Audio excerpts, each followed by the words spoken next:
Alamin ang latest weather update ngayon dito sa Sir Aris Official Weather News Today. Meron pa rin tayong pinapatayang low pressure area dito sa loob ng ating Philippine Area of Responsibility.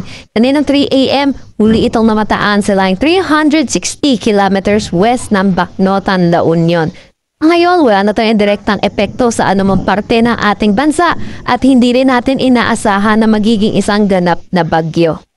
Meron din tayong Intertropical Convergence Zone or ITCZ na nakakapekto dito sa may Southern Mindanao. Kaya kung makikita po natin dito sa satellite image rin natin, meron tayong mga kumpul ng kaulapan. Meron pa rin naman tayong easterlies or yung mainit at maninsahan na hangin na nagagaling sa dagat Pasipiko ang umiiral dito sa malaking bahagi ng ating bansa.